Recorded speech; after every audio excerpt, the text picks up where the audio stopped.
Risalatun wahidatun faqat. Un seul et unique message. Écrit par le docteur Naji ibn Ibrahim al-Arfaj. Dédicacé à ceux qui recherchent sincèrement la vérité et aux personnes douées de raison. Dans le vif du sujet. Après la création d'Adam et tout au long de l'histoire de l'humanité, un seul et même message originel fut transmis aux hommes.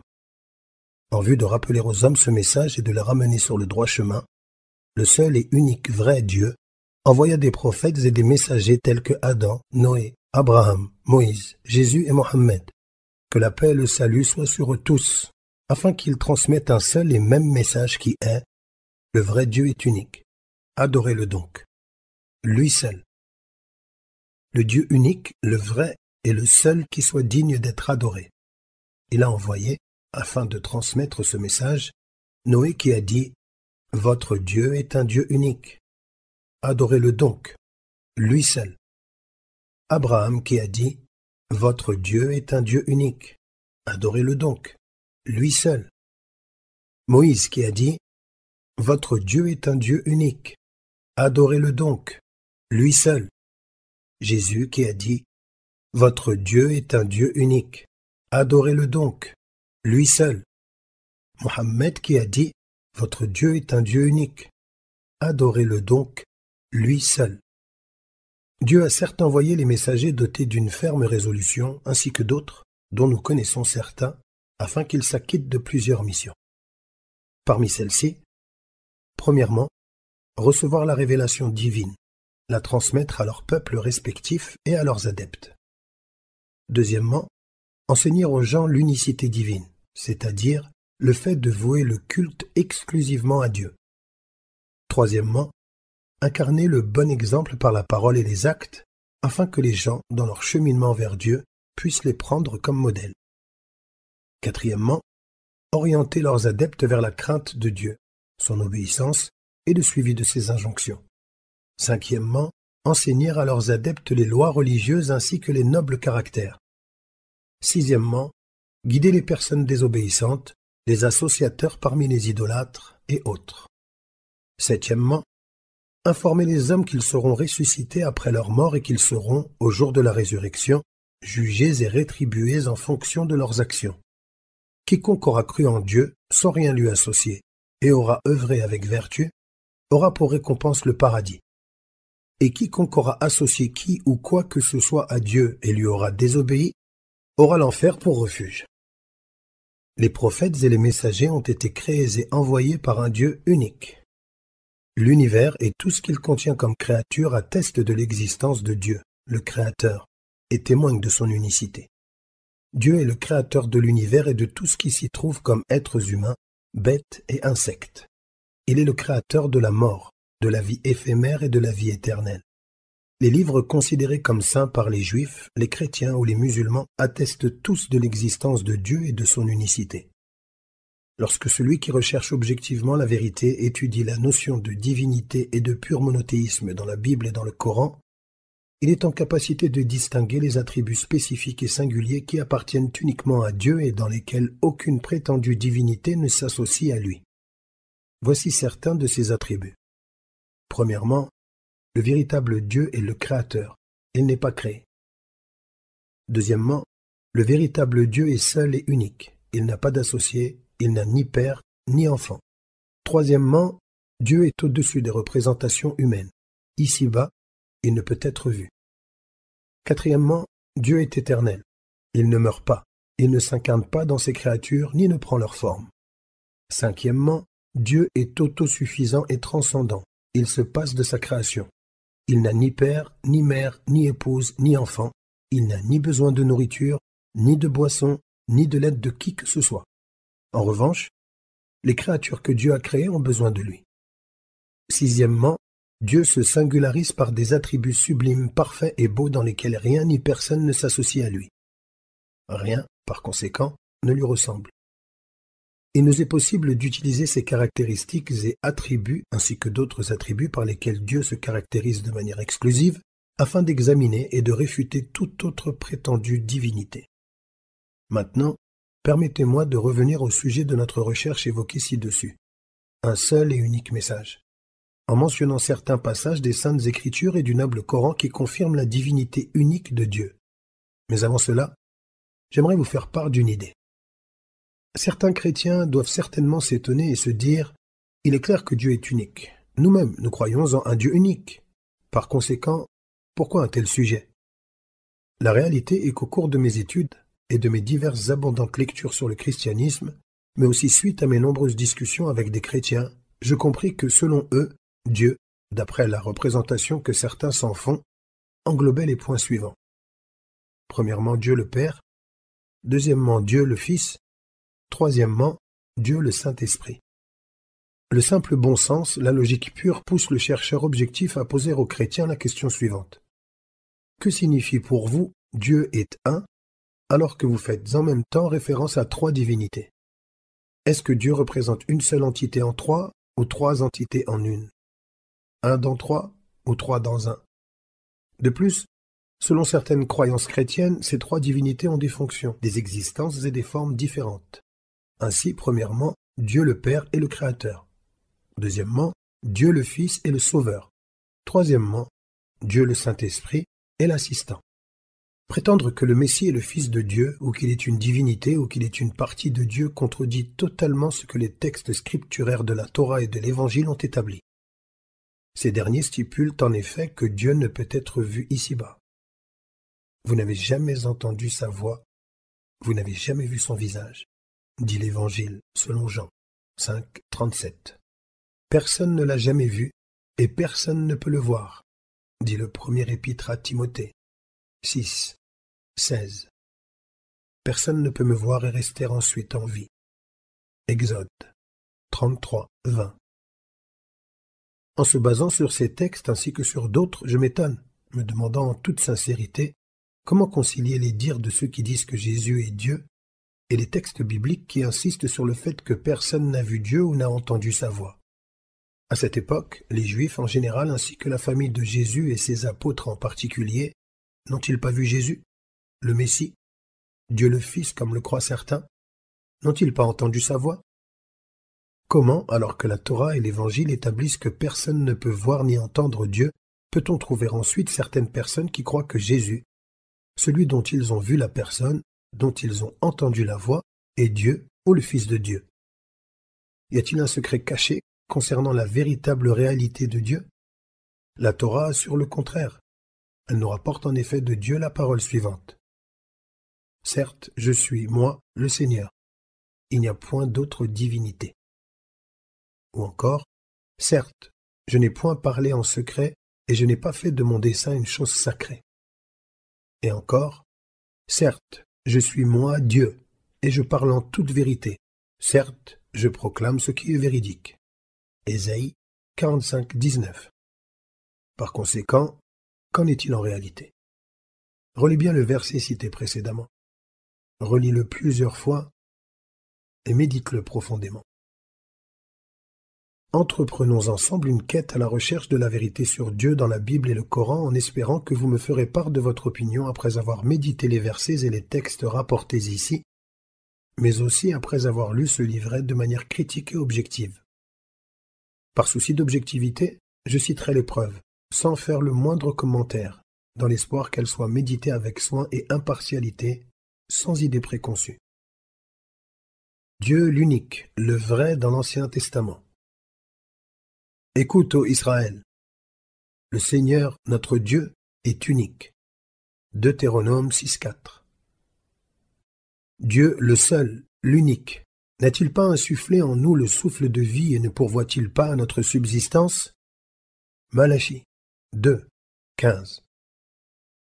Afin que vous sachiez et que vous croyiez en moi, et qu'ainsi vous compreniez que, certes, c'est moi, je suis Dieu. Il n'y a jamais eu de divinité avant moi et il n'y aura jamais de divinité après moi. C'est moi le Seigneur, il n'y a pas de sauveur en dehors de moi. Ésaïe 43, 10 et 11. Je suis le premier et je suis le dernier. Il n'y a point de divinité en dehors de moi. Qui est mon semblable? Ésaïe 44, 6. Ne suis-je pas le Seigneur? Et n'y a-t-il point de divinité autre que moi?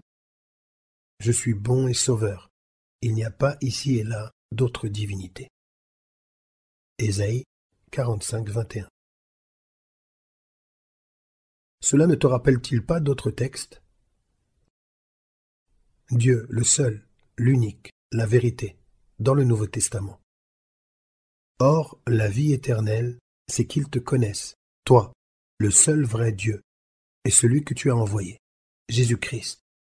Évangile selon Jean 17, 3. Adorez Dieu, votre Dieu, et ne servez que lui. Évangile selon Matthieu 4, 10. Écoute, ô Israël, le Seigneur, notre Dieu, est un Seigneur unique. Certes, Dieu est unique, il n'y en a pas d'autre. Évangile selon Marc 12, de 28 à 33. En effet, Dieu est seul et unique.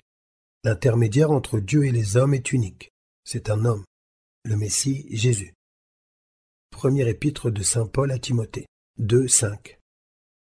L'un d'entre eux vint le voir, c'est-à-dire Jésus, et lui demanda : « Mon bon maître, que dois-je accomplir de bon afin d'obtenir la vie éternelle ?» Jésus lui répondit : « Pourquoi m'appelles-tu le bon ? Il n'y en a qu'un qui est bon. C'est Dieu. » Évangile selon Matthieu 19, 16 et 17. Comme dans l'édition du roi James. Es-tu capable de citer d'autres textes scripturaires qui confirment que Dieu est unique ? Et non trois. Allah, l'unique et vrai Dieu, dit dans le Coran, dit, il est Allah, unique. Allah, celui qui se passe de tout et dont rien ni personne ne peut se passer. Il n'a pas engendré et n'a pas été engendré. Et nul n'est égal à lui. Numéro de la sourate 112, les versets de 1 à 4. Point de divinité excepté moi. Adorez-moi donc. Numéro de la sourate 21, verset 25. Certes, on mécru ceux qui ont dit « En vérité, Allah est le troisième de trois », alors qu'il n'y a de divinité qu'une seule divinité. Et s'ils ne cessent de le dire, alors certes, un châtiment douloureux touchera ceux qui ont mécru parmi eux. Numéro de la sourate 5, verset 73. Certes, votre Dieu est unique. Numéro de la sourate 37, verset 4. Y a-t-il donc une divinité avec Allah ? Dis, apportez votre preuve si vous êtes véridique. Numéro de la sourate 27, verset 64. En réalité, ce message, l'unicité divine d'Allah, est le sujet fondamental contenu dans le noble Coran. Conclusion. Ces textes, ainsi que des centaines d'autres preuves issues de la Bible et du noble Coran, insistent sans laisser place au doute sur le fait que Dieu est unique et qu'il n'y a aucune autre divinité. Il y a dans les Saintes Écritures « Écoute, ô Israël, le Seigneur, notre Dieu, est l'unique Seigneur. Dieu est assurément unique et il n'y en a pas d'autre. » Évangile selon Marc 12, de 8 à 33. Le noble Coran évoque ce sujet à travers sa parole. Dit, il est Allah, unique. Numéro de la sourate 112, verset 1. La Bible confirme non seulement que Dieu est unique, mais aussi le fait qu'il est l'unique créateur et sauveur, comme il a dit, afin que vous sachiez et que vous croyiez en moi et qu'ainsi vous compreniez que certes c'est moi, je suis Dieu. Il n'y a jamais eu de divinité avant moi, il n'y aura jamais de divinité après moi. C'est moi le Seigneur, et en dehors de moi, il n'y a point de sauveur. Ésaïe 43, 10 et 11. Ainsi donc, la parole concernant le caractère divin de Jésus, du Saint-Esprit ou de quoi que ce soit d'autre n'a aucun fondement. Ces derniers ne sont que des créatures de Dieu, ils n'ont aucun pouvoir. Ils ne sont ni des divinités, ni des manifestations de Dieu, ni une incarnation de lui ou une quelconque représentation. Rien ne lui est donc semblable, comme cela a été évoqué dans la Bible et le noble Coran. Et certes, Dieu s'est mis en colère contre le peuple juif lorsque dans leur égarement ces derniers prirent pour divinité un autre que lui. Il a dit: « Et la colère de l'Éternel s'enflamma contre Israël. » Les Nombres 3, 25. Et Moïse, que la paix soit sur lui, incendia leur veau d'or. En outre, un groupe de chrétiens monothéistes a été torturé et persécuté car ils avaient cru en l'unicité de Dieu et avaient rejeté le remplacement des enseignements monothéistes purs de Jésus, l'unicité divine d'Allah, tout en désapprouvant l'innovation de la notion de Trinité apportée par Paul et ses adeptes. En résumé, Dieu a envoyé Adam, Noé, Abraham, Moïse, Jésus, Mohammed ainsi que tous les autres prophètes et messagers, que la paix et les bénédictions d'Allah soient sur eux tous, afin d'appeler les hommes à la foi en Dieu et à lui vouer un culte exclusif et sincère, seul, sans associé et sans aucun égal. Gloire et pureté à lui. Ceci est leur unique message. Le vrai Dieu est unique. Adorez-le donc, lui seul. Étant donné que le message des prophètes et messagers est unique, leur religion l'est aussi. Par conséquent, quelle est la religion de ces prophètes et messagers? L'essence de leur message repose sur la notion de soumission à Dieu. D'ailleurs, cette parole exprime la signification du mot « el-Islam » et son acception dans la langue arabe. Le noble Coran a insisté sur le fait que l'islam est la véritable religion de l'ensemble des prophètes et messagers d'Allah. Il est aussi possible de poursuivre cette réalité coranique dans la Bible, car elle y est contenue. Nous poursuivrons cette réalité contenue dans la Bible dans le prochain livret, si Dieu le veut. Pour conclure, nous nous devons, afin d'obtenir le salut, d'accepter ce message en ayant foi en ce qu'il contient, mais aussi en étant véridique et sincère. Toutefois, cette œuvre ne suffit pas. Nous devons également croire en tous les prophètes de Dieu, ainsi qu'en tous ses messagers. Et cela inclut le fait de croire au prophète Mohammed, qu'Allah le couvre d'éloges et le préserve. Voilà le chemin qui mène à une vie éternelle de bonheur. Par conséquent, toi qui recherches sincèrement la vérité et qui souhaites le salut de ton âme, essaye de réfléchir à cela, maintenant, et avant qu'il ne soit trop tard. Avant la mort qui arrive à l'improviste. En effet, qui sait quand elle adviendra? Après avoir réfléchi et considéré attentivement avec intelligence et un cœur sincère ce sujet important et crucial, tu peux affirmer que Dieu est unique, sans associé, ni enfant. Tu peux croire en lui et l'adorer seul. Croire que Mohammed est un prophète et un messager au même titre que Noé, Abraham, Moïse et Jésus. À présent, tu peux, si tu le souhaites, prononcer ces mots. Ashhadu, j'atteste. En la ilaha, qu'il n'est de divinité digne d'adoration. Illallah, excepté Allah. Wa ashhadu, et j'atteste. Anna Muhammadan, que Muhammad, Rasulullah, est le messager d'Allah. Cette attestation de foi est le premier pas concret vers le chemin qui mène à la vie éternelle bienheureuse, et elle est la véritable clé qui ouvre les portes du paradis. Si tu décides d'emprunter ce chemin, tu peux demander de l'aide à un ami, à un voisin musulman, à la mosquée la plus proche, à un centre islamique, ou bien m'honorer en me contactant par téléphone ou par message. J'en serai ravi. Dis, ô mes serviteurs qui avez commis des excès à votre propre détriment. Ne désespérez pas de la miséricorde d'Allah. Certes, Allah pardonne assurément tous les péchés. En effet, c'est lui, le pardonneur, le très miséricordieux. Et revenez repentant à votre Seigneur, et soumettez-vous à lui, avant que ne vous vienne le châtiment, et alors vous ne serez point secourus. Et suivez la meilleure révélation qui vous est descendue de la part de votre Seigneur avant que le châtiment ne vous vienne de manière soudaine, sans que vous ne le pressentiez. Le noble Coran, numéro de la sourate 39, versets de 53 à 55. Il y a encore une chose, une dernière idée. Après avoir lu cette épître de manière consciencieuse et l'avoir méditée, il se peut que des personnes sincères et sérieuses se demandent « Où est la vérité? Où est l'erreur? Que faire ?» Je discuterai de ces questions ainsi que d'autres dans mes prochains ouvrages, si Dieu le veut. Toute correction est la bienvenue.